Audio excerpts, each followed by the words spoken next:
Salut à tous et bienvenue sur ma chaîne Le Monde TV officiel. Abonnez-vous, laissez un like et vos commentaires. Aujourd'hui, nous avons une histoire incroyable à partager avec vous. Un drone a fait une découverte que personne n'était censé voir. Restez avec nous jusqu'à la fin pour découvrir tous les détails. Accroche-toi bien, car tu es sur le point de découvrir un trésor caché aux quatre coins du monde.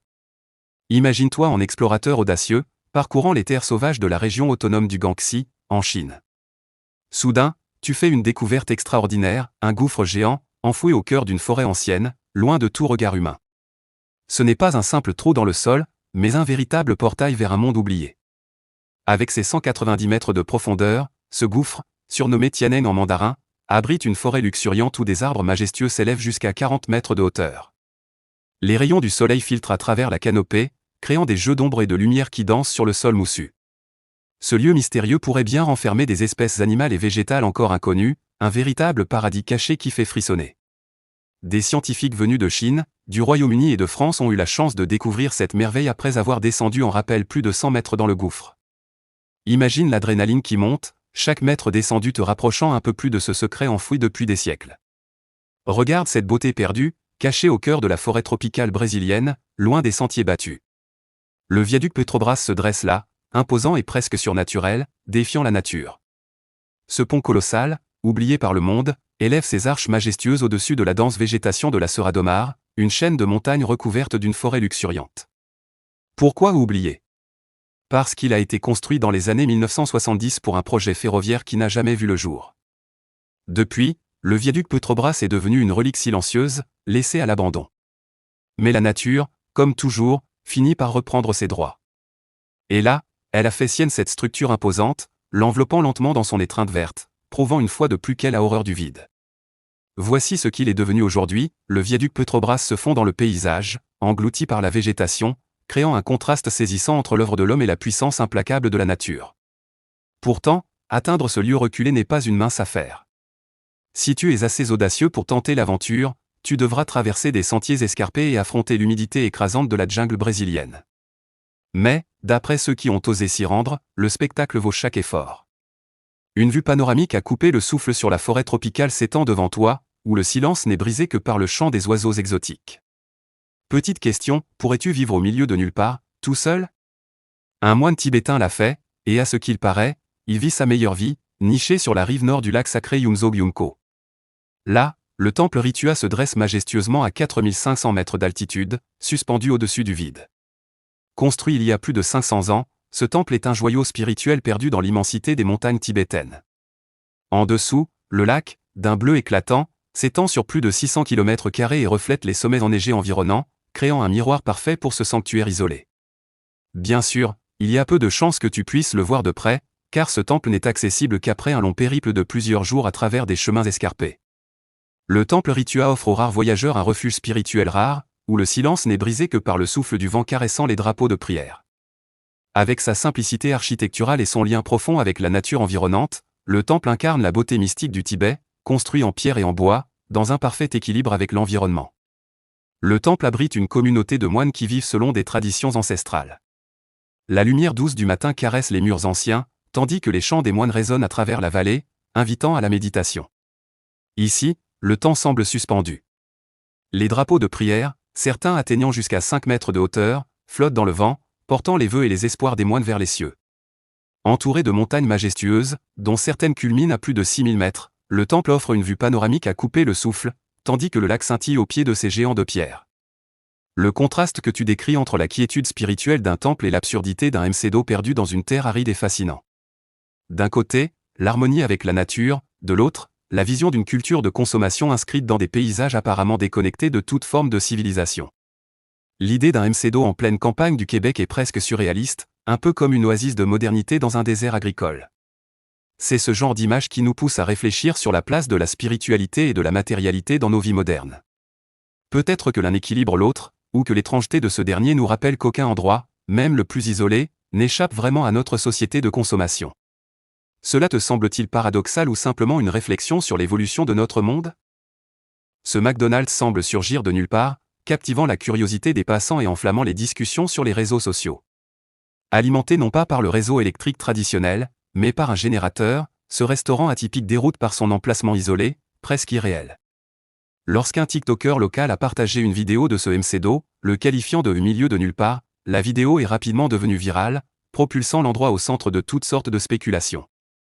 Certains internautes imaginent que McDonald's a installé sa franchise dans l'optique d'un futur développement immobilier, anticipant la transformation de ses terres agricoles en lotissements résidentiels. D'autres, en revanche, y voient un projet plus mystérieux, une implantation presque symbolique dans un paysage qui défie la logique. Ce McDonald's, avec son ambiance presque surréaliste, semble être bien plus qu'un simple lieu de restauration rapide. Il est devenu une énigme à ciel ouvert, où chaque visiteur se pose la même question, pourquoi ici, si loin de tout? Mais bon, au moins, on y trouve du coca bien frais. Et toi, quel serait le boulot de rêve? Un bureau à Wall Street pour devenir un baron de la finance, ou un poste au cœur du désert de Gobi, en Mongolie intérieure? Pour ma part, le choix est vite fait. Je pencherai pour ce petit bâtiment en bois qui se dresse fièrement au milieu des dunes de sable. Non, ce n'est pas un mirage, mais bien un bureau de poste, probablement le plus isolé du monde. Modeste avec ses 15 mètres carrés, il a été abandonné pendant plus de 35 ans, avant de retrouver vie grâce à la passion et à l'ingéniosité de Madame Zhang et de son ami Liu Meng. Situé à 10 km de la route la plus proche, ce bureau n'était guère un lieu de passage fréquenté. Et pourtant, grâce à Internet, il est devenu un centre d'activité aussi surprenant qu'insolite.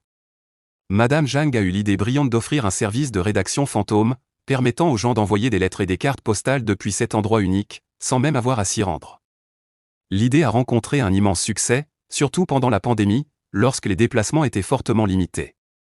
Tu vois bien de quelle période je parle, décembre 2021, en pleine crise sanitaire. Plus de 20 000 lettres et cartes postales ont été envoyées depuis ce bureau de poste désertique, adressé non seulement en Chine, mais aussi jusqu'à Singapour et en Australie. Ce lieu, jadis oublié, est devenu une véritable passerelle de connexions humaines, reliant les cœurs du monde entier, depuis les sables du désert de Gobi. Comme quoi, le malheur des uns fait vraiment le bonheur des autres. Et regarde cette merveille de la nature, à Mined, dans les Somerset, une incroyable découverte a mis au jour un secret vieux de 385 millions d'années, la plus ancienne forêt fossilisée du monde, dissimulée sous les sédiments pendant des millénaires.